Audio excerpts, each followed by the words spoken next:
Hello guys, मेरा नाम खुशी टोरना है और आज स्टार्ट करेंगे कंडीशनल सेंटेंस की रिवीजन। तो स्टार्ट करते हैं।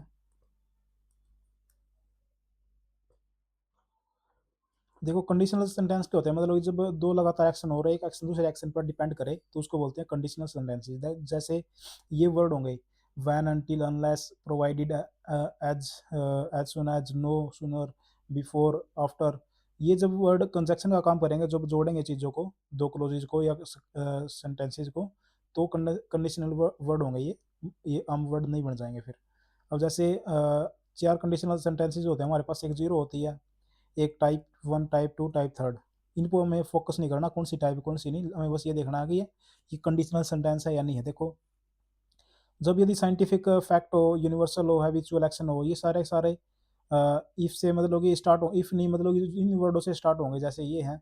और इनमें क्या होगा, इधर भी फर्स्ट फॉर्म है तो इधर भी फर्स्ट फॉर्म ही होगी, क्योंकि ये यूनिवर्सल है, साइंटिफिक फैक्ट है, हैबिचुअल एक्शन है।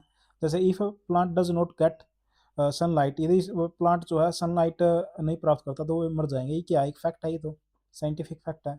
वैसे ही अब जैसे अब क्या होगा, जब अब इसमें क्या होगा, जब एक एक्शन दूसरे एक्शन पर डिपेंड करेगा तो जो इफ के बाद वाली जो वो होगी वो फर्स्ट में आएगी, और उसके बाद जो जो दूसरा एक्शन डिपेंड करेगा वो विल में आएगा। देखो, जैसे if I get the job, मैं यदि जॉब को प्राप्त कर लूँ तो I will move to the city, तो मैं उसमें चला चला जाऊँ, सिटी में चला जाऊँ। तो यानी कि जो इफ के जो तुरंत बाद वाला सेंटेंस है वो फर्स्ट फॉर्म में आएगा, और क्या नाम है, जो सेकंड है वो विल प्लस फर्स्ट फॉर्म में आएगा। अब कोई पास्ट की कंडीशन है, जो कंडीशन दी अनफुलफिल विश विश आपकी कोई अनरियलिस्टिक या हाइपोथेटिक सिचुएशनल, इन सब में स्ट्रक्चर आप ये होगा कौन सी का, वर्ब की इफ के बाद क्या आएगा, वर्ब की सेकंड फॉर्म यदि आपको दिख जाए, इफ के बाद यदि वर्ब की सेकंड फॉर्म दिख जाए और उसके बाद वर्ब की फर्स्ट फॉर्म आएगी, सॉरी वुड के साथ वर्ब की फर्स्ट फॉर्म आएगी, ये पक्की है। जैसे इफ सी देखो न्यू आ गया, इफ के बाद क्या आएगा, सेकंड फॉर्म आ गई, तो यहाँ पे वुड आएगा, वुड प्लस वर्ब की first form. If she knew the answer she would win the prize, यदि उसे आंसर पता होता, सी तो वह जो क्या नाम है विन प्राइज जो है जीत कर ले जाती। अब अनरियलिस्टिक सिचुएशन आ जाते हैं, जैसे if C were a bird, यदि वह एक इफ सी वर्ड ये मतलब एक पक्षी होती तो वह सी वुड फ्लाई, तो वह आकाश में उड़ जाती।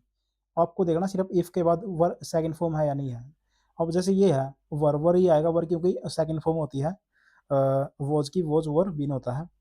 तो यहाँ पे यदि वर आ गया ना तो यहाँ पे वुड प्लस वर की फर्स्ट फॉर्म आएगी, आपको ये याद रखना है। अब थर्ड कंडीशन क्या है, देखो, यदि इफ के बाद यदि आपको हैड प्लस वर्ब की थर्ड फॉर्म दिख जाए तो इधर क्या आएगा, would plus have plus verb की थर्ड फॉर्म आएगा। या फिर had plus subject plus verb की थर्ड फॉर्म दिख जाए तो would subject plus would plus have की वर्ब की थर्ड फॉर्म आएगी। देखो, जैसे इफ दे हैड अर्लियर, यदि वह थोड़े पहले निकले होते, they would have caught the train, तो वह ट्रेन को पकड़ लेते। अब ये इमेजिनरी सेंटेंस है, जैसे if, as if, I wish, we wish, as though के बाद क्लोज की क्लोज जो पास्ट में होती है, इनके बाद जो क्लोज होगी वो पास्ट में होगी। जैसे ही टॉक्स एज इफ के बाद क्या आएगा, सेकंड फॉर्म आएगी, न्यू आएगा। एज दो वर आएगा।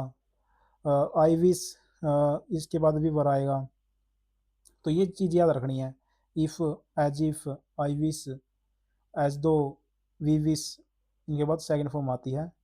और एज दो यही है, वही मतलब कि वही चीज़ें हैं ये भी। ओनली इफ एम्फेसाइज करता है स्ट्रिक्ट कंडीशन को, result happens only under this condition, only if. तो तो इसको कैसे करोगे, you can enter the club only if you have a membership card. Only if क्या करेगा, एम्फेसाइज करेगा, अंडर दिस कंडीशन हो सकता है, नहीं तो नहीं हो सकता। तो मेंबर कार्ड यहाँ पे क्या है, essential. I will go to the party only if my friends come. तो वही चीज़ है, कुछ खास बात थी नहीं इसमें। तो आप चैनल को सब्सक्राइब करो और लाइक करो। Thank you guys.